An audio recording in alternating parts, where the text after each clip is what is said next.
Online की इस coaching में आप सभी का स्वागत है। आप सभी के प्रति हार्दिक शुभकामना है। अब हम इसके अगले वाले वीडियो में कथा सम्राट, गद्य सम्राट बाणभट्ट की कृति के विषय में चर्चा कर रहे थे। आइए हम सभी बाणभट्ट के कृतित्व को देखते हैं।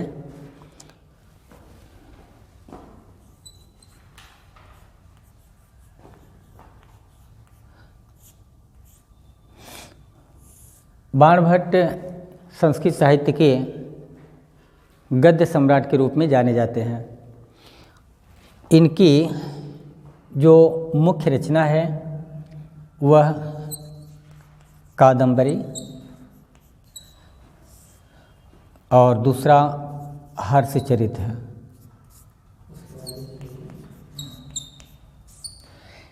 इन दो कृतियों के अलावा ये इनकी प्रमाणित रचनाएं हैं और इन कृतियों के अलावा भी इनके कुछ अन्य भी कृति माने जाते हैं जो कि उपलब्ध नहीं हैं, जैसे चंडी शतक,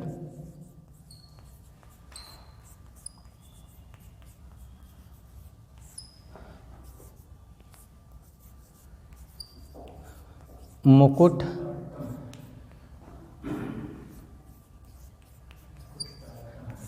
ताड़तक,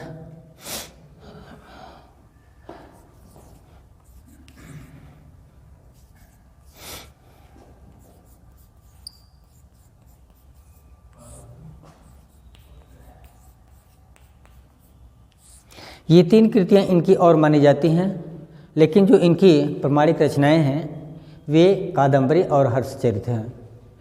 कादंबरी में जैसा कि हम आप लोगों को इसके पहले भी बता चुके हैं कि कादंबरी दो भागों में है।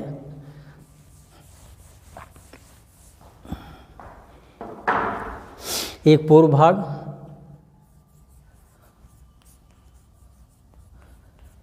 और उत्तर भाग। इसको पूर्वार्ध और उत्तरार्ध कहते हैं।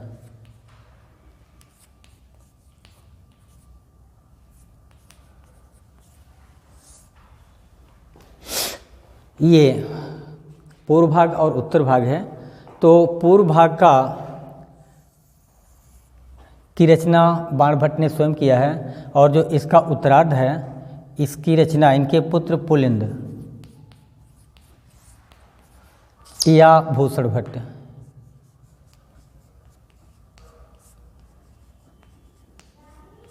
इनके दो नाम हैं। ये बाणभट्ट के पुत्र हैं पुलिंद और भूषण भट्ट। ये दोनों एक ही व्यक्ति के नाम हैं, या तो पुलिंद कहिए या तो भूषण भट्ट कहिए।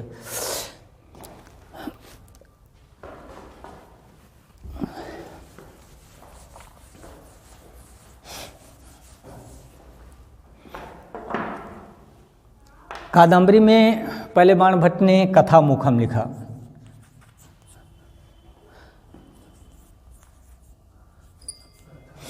और कथा मुखम में 20 श्लोक हैं और इन 20 श्लोकों में पहले के 3 श्लोकों में इन्होंने भगवान शिव और विष्णु की उपासना की है और इसके बाद फिर आगे के श्लोकों में उन्होंने सज्जन दुर्जन की पहचान बताया है और इसके बाद फिर अपना वंश परिचय दिया है।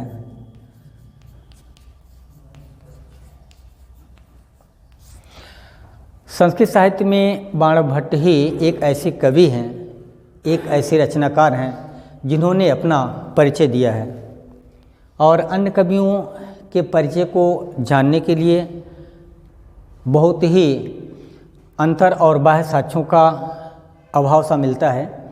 लेकिन एक ऐसे ये लेखक हैं, ये गद्यकार हैं, कथाकार हैं बाणभट्ट, जिन्होंने अपना परिचय स्वयं ही दिया है।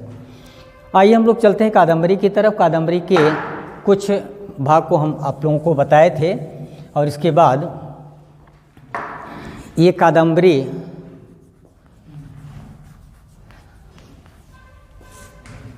में राजा शूद्रक के दरबार में राजा शूद्रक जो कि ये एक सम्राट हैं और इनके दरबार में एक चांडाल कन्या पहुंचती है।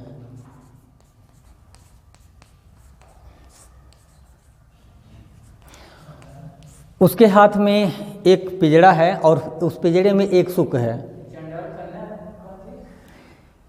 ये चांडाल कन्या जो है, चांडाल कन्या का जब बाणभट्ट ने इसका जब वर्णन किया है तो अपनी लेखनी की पूरी शक्ति लगा दिए हैं।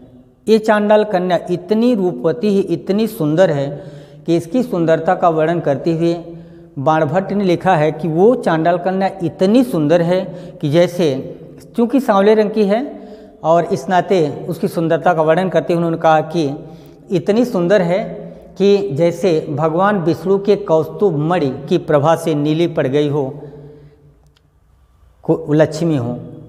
भगवान विष्णु के कौस्तुभ मणि की प्रभा से नीली पड़ गई हो, वो लक्ष्मी हो। इतना ही नहीं, लक्ष्मी तक ही सीमित नहीं किया बल्कि उन्होंने पार्वती के रूप में भी उतार दिया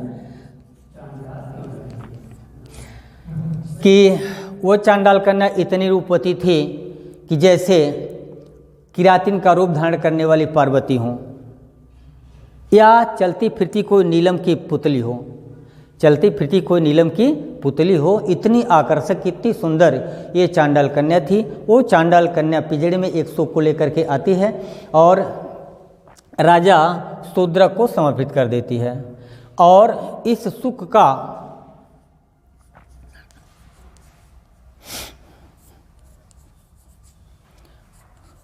वैशंपायन नाम के सुक को यह राजा शूद्रक को समर्पित कर देती है और इसके गुणों को बता देती है कि वैशंपायन जो सुक है ये कितना गुणवान है और ये पूरी पृथ्वी का एक रत्न है, शास्त्रों का ज्ञान है। इतना कहने के बाद वो पिंजड़े को रखकर चली जाती है और ये सुक फिर राजा शूद्रक को अपने दाहिने हाथ को उठा करके प्रणाम करता है और प्रणाम करने के बाद फिर एक आर्या छंद के माध्यम से राजा का गुणगान करता है। इस बात को सुनकर के राजा प्रभावित हो जाते हैं और कहते हैं कि आपको इस प्रकार से शास्त्रों का ज्ञान कैसे हुआ, आपको इस तरह का विवेक कैसे आया, आप इस तरह से शास्त्रों से परिचय कैसे प्राप्त किए। ये जिज्ञासा राजा शूद्रक के अंतर्गत आ जाती है और जब राजा शूद्रक के अंतर्गत ये जिज्ञासा आती है तो ये जो वैशंपायन सुक थे ये अपनी कथा को बताते हैं।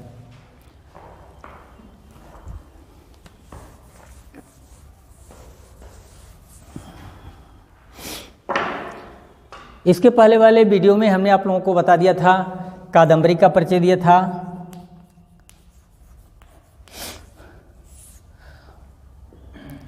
चंद्रापीठ का,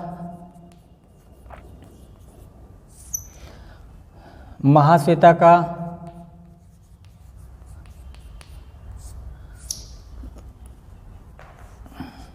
पुंडरीक का,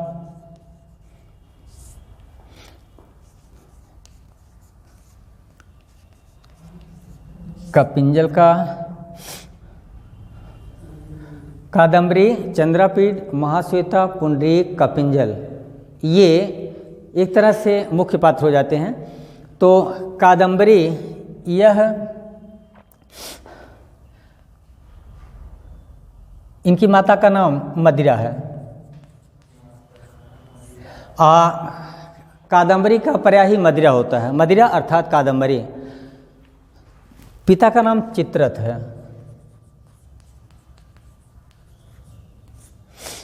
ये चित्ररथ और मदिरा की संतान हैं। और चंद्रापीठ जो हैं ये तारापीठ,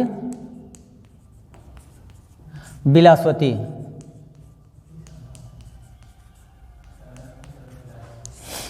तारापीड़ और विलासवती की संतान है चंद्रापीड़। महाश्वेता हंस और गौरी। पिता का नाम हंस और माता का नाम गौरी। ये हंस और गौरी की संतान है महाश्वेता। पुंडरीक जो हैं ये पुंडरीक दिव्यलोक निवासी।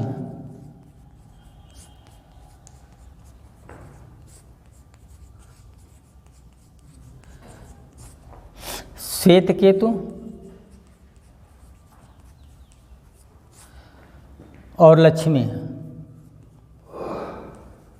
श्वेत केतु और लक्ष्मी के पुत्र हैं। कपिंजल, ये कपिंजल जो हैं ये पुंडरीक के मित्र हैं, ऋषि कुमार हैं।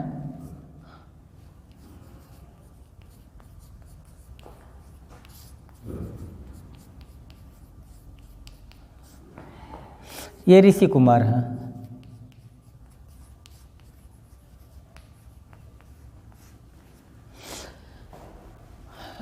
आपने अगले वीडियो में देखा था कि ये महाश्वेता और पुंडरीक ये दोनों एक दूसरे पर आसक्त हो जाते हैं और आसक्त होने के बाद फिर एक दोनों का मिलन नहीं हो पाता है। ये महाश्वेता पुंडरीक से मिलने के लिए आती है और इसके पहले ही यह पुंडरीक काम पीड़ा में अपने जीवन को त्याग देते हैं। इसके बाद महाश्वेता अपने इस प्रियतम को पाने के लिए सती होने के लिए तत्पर हो जाती है। आकाशवाणी होती है कि तुम अपने जीवन को त्यागोगी नहीं, तुम्हारा फिर से मिलन होगा। और एक दिव्य आकाश मार्ग से एक आकृति आती है जो पुंडरीक को आकाश मृत शरीर को लेकर के चली जाती है। वो जो मृत शरीर को लेकर के जाती है वो कोई और नहीं बल्कि चंद्रमा है। चंद्रमा पुंडरीक को लेकर के आकाश मार्ग में अपने स्थान पर चले जाते हैं, चंद्रलोक। चंद्रलोक जाने के बाद तो इनके पीछे पीछे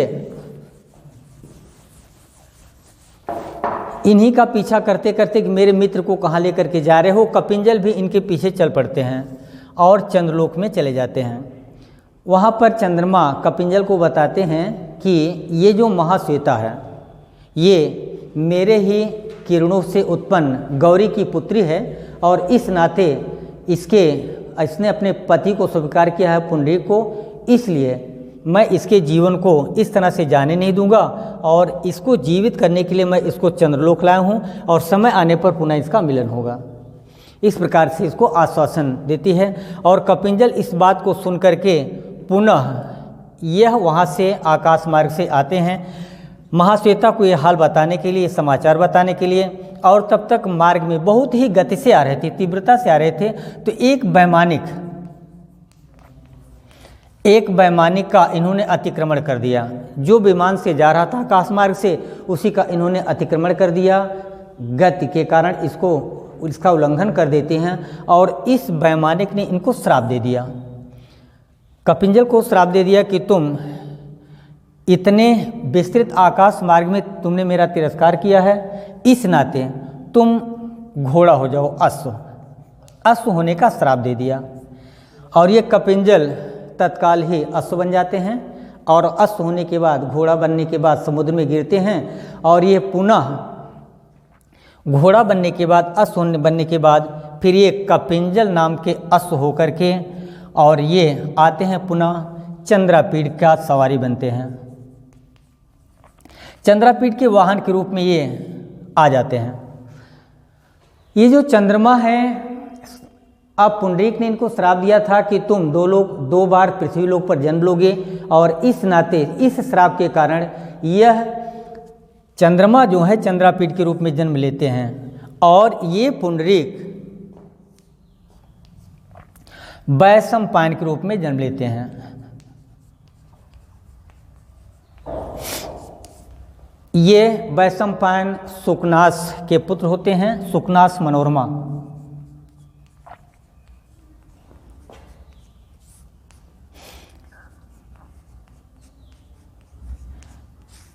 सुकनास मनोरमा का पुत्र होकर के ये पैदा होते हैं और चंद्रापीड़ आप लोगों को पहले बता दिए हैं कि तारापीड़ और बिलासवती के पुत्र होकर के पैदा होते हैं।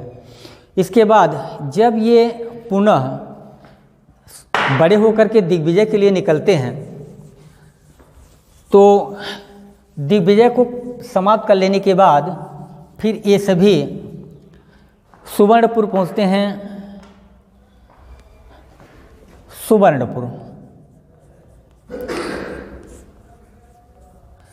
सुवर्णपुर पहुंचते हैं, जो भीलों की नगरी है, भीलों की बस्ती है, समुद्र के किनारे वहाँ पर पहुंचते हैं। और वहाँ पर उस नगरी को जीतने के बाद फिर ये एक किन्नर मिथुन का पीछा करते हुए ये जाते हैं अछोत सरोवर पर।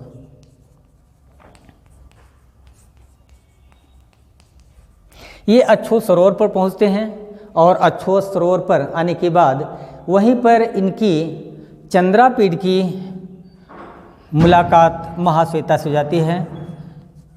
चंद्रापीड़ की मुलाकात किससे हुई? महाश्वेता से।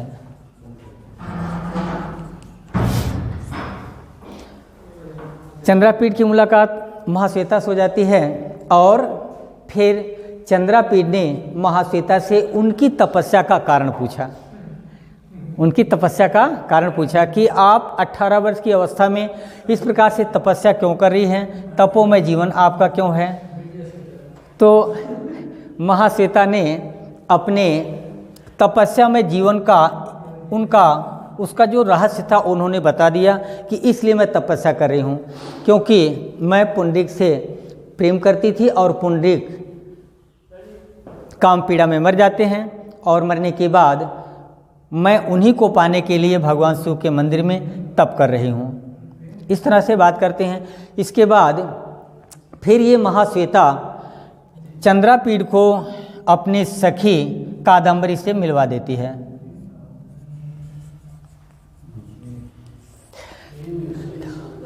थोड़ा सा आप लोग ध्यान से देखेंगे कि चंद्रापीड़ कादम्बरी, महाश्वेता ने क्या किया? चंद्रापीड़ और कादम्बरी का मिलन करा दिया। प्रेम हरि का रूप है, प्रेम परमात्मा का रूप है, अगर प्रेम सच्चा है तो। प्रेम ईश्वरीय सौंदर्य है और प्रेम ईश्वरीय सौंदर्य की भूख है। प्रेम ईश्वर का प्रतिरूप है।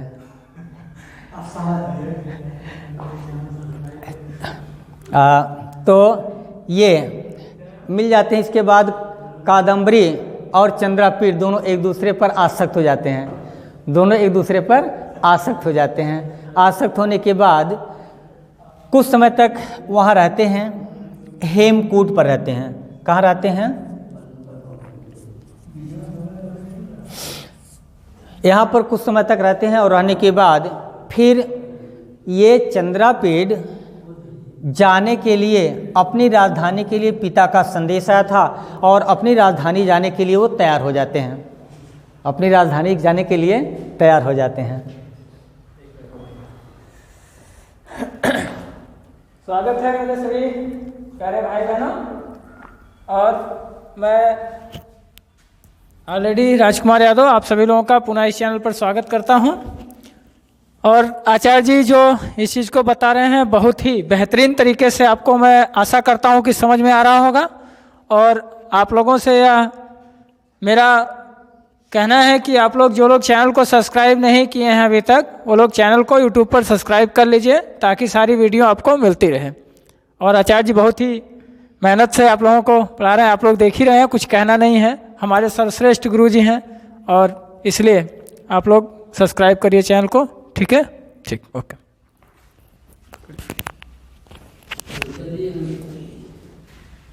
काट दो पहले।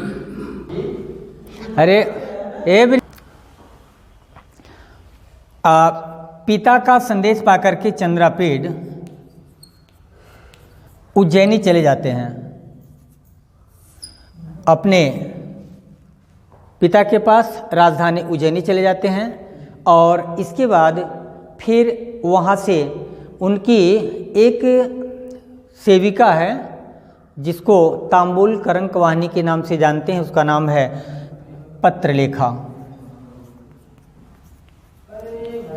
और इस पत्रलेखा को ये कादम्बरी के पास ही छोड़ देते हैं। पतलेखा को कादम्बरी के पास छोड़ करके स्वयं उज्जैनी चले जाते हैं। और उज्जैनी जाने के बाद जब वो स्वयं उज्जैनी चले जाते हैं, इसके बाद फिर यह चंद्रापीड कादम्बरी के विषय में जानने के लिए, उसका समाचार पाने के लिए बेचैन हो जाते हैं। उनके लिए उज्जैनी नहीं बल्कि पूरा संसार ही सोना सा लगा। तो इसके बाद ये किसी तरह से वहाँ जाने का बहाना ढूंढ रहे हैं और बाद में वो किसी न किसी तरह से यहाँ पर पुनः हुआ कादम्बरी के पास पहुँचने का प्रयास करते हैं।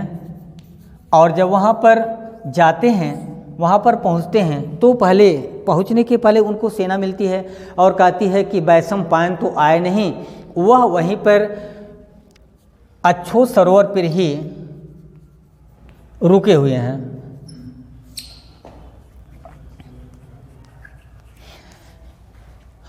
एक जिज्ञासा, एक कौतूहल चंद्रापीड के मन में होता कि आखिर में ये वैशंपायन वहाँ पर क्यों रुके हुए हैं, क्यों नहीं आए। उनको पाने के लिए, उनसे मिलने के लिए चंद्रापीड अच्छोत सरोवर पर जाते हैं। तो वहाँ पर जब पहुँचते हैं तो वहाँ का वातावरण जो उन्होंने देखा, तो उस वातावरण को देख करके उनके मन में एक जिज्ञासा हो कि आखिर में ये वातावरण ऐसा क्यों है, जो आनंद से परिपूर्ण था वह शोक संतप्त क्यों है। तो उन्होंने किसी से जब कोई समाचार नहीं मिला तो वो पुनः जाते हैं, महाश्वेता से पूछते हैं कि क्या कारण है। महाश्वेता ने बताया कि यह आपके जो मित्र थे, मुझे जानकारी नहीं थी कि आपके मित्र हैं, और ये काम वासना में इतने व्यथित हो गए थे कि हमारे पास आए और प्रणय निवेदन किए और हमने इनको सुख होने का श्राप दे दिया, सुख होने का श्राप दे दिया कि सुख हो जाओ। इस बात को सुन करके चंद्रापीड चूंकि अभिन्न मित्र थे, इस नाते सुख होने का श्राप सुन करके,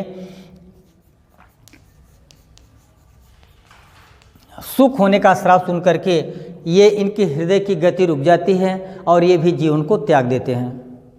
चंद्रापीड भी जीवन को त्याग देते हैं, चंद्रापीड भी मर जाते हैं। और जब ये जीवन को त्याग देते हैं, उसी समय महाश्वेता से मिलने के लिए और चंद्रापीड से मिलने के लिए कादम्बरी आती हैं। और जब देखती हैं कि हमारे प्रियतम इस दशा में हैं, जीवन को त्याग दिए हैं, वो भी मरने के लिए तत्पर हो जाती हैं, अपने जीवन को त्यागने के लिए तत्पर हो जाती हैं। लेकिन उसी समय आकाशवाणी होती है कि आप दोनों में से कोई मरेगा नहीं, पुनः मिलन होगा। पुनः क्या होगा? मिलन होगा। यही चंद्रापीड पुनः जाकर के राजा शूद्रक होकर के जन्म लेते हैं, राजा शूद्रक होकर के जन्म ले लेते हैं। और हाँ, ये जो चंद्रमा से चंद्रापीड हुए, चंद्रापीड से राजा शूद्रक हुए, और ये पुंडरीक जो हैं, पुंडरीक वैशंपायन अर्थात मंत्री के पुत्र हुए, और पुनः ये वैशंपायन सुख हो जाते हैं तीसरे जन्म में। चांडाल कन्या जब लेकर के राजा शूद्रक के दरबार पहुंचती है, तो ये जो वैशंपायन सुख हैं, ये जाबाली ऋषि से अपने जीवन की कथा को सुन रहे थे। चूँकि जाबाली ऋषि ने पहले ही बता दिया था कि अपने पूर्व जन्म के कृत्यों का फल भोग रहा है। यह सुन करके सभी शिष्यों में जो जिज्ञासा हुई, तो जाबाली ऋषि इसके वैशंपायन के जीवन के विषय में चर्चा करने लगे, बताने लगे। और उसी समय ये सारी कथा इस सुख ने सुना, वैशंपायन सुख ने सारी कथा को सुना, और सुनने के बाद तब तक इसके कुछ पंख भी जम जाते हैं, उड़ने में कुछ समर्थ हो जाता है। और इसके बाद यह पुनः महाश्वेता से मिलने के लिए सुख रूप में ही उड़ चलता है। हाँ, सुख रूप में पुनः महाश्वेता से मिलने के लिए चल पड़ता है। और दिव्य दृष्टि से इनके पिता श्वेतकेतु ने देखा और लक्ष्मी से कहा कि तुम्हारा पुत्र कहीं सुख यौन से भी नीचे न पतित हो जाए, नीचे न गिर जाए, इस नाते जाकर के उसको रोको।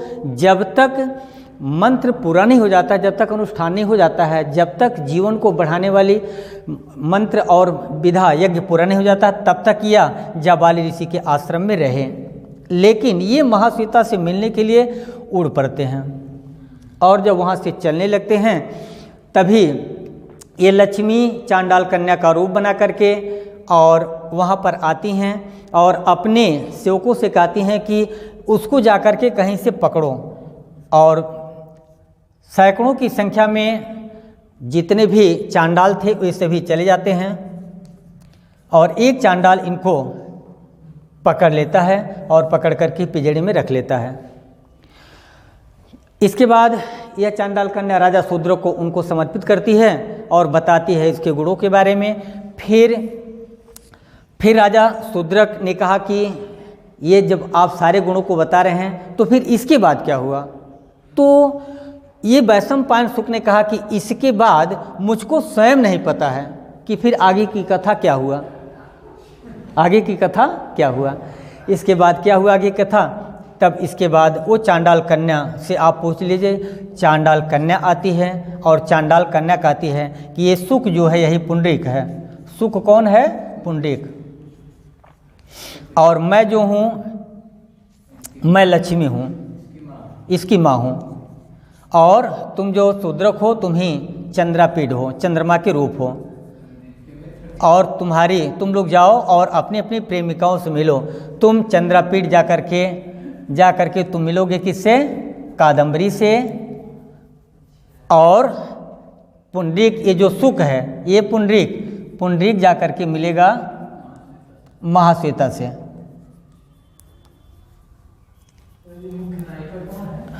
मुख्य नायिका कादम्बरी है और ये उपनायिका जो है महाश्वेता है। हाँ, उसी तरह से ये वैशंपायन जो हैं, और ये वैशंपायन और महाश्वेता वो उपनायक उपनायिका, ये दोनों का पुनर्मिलन हो जाता है, पुनः विवाह हो जाता है, और यहीं पर ये कथा समाप्त हो जाती है। धन्यवाद। अब आगे आपको अगले वीडियो में मिलेगा।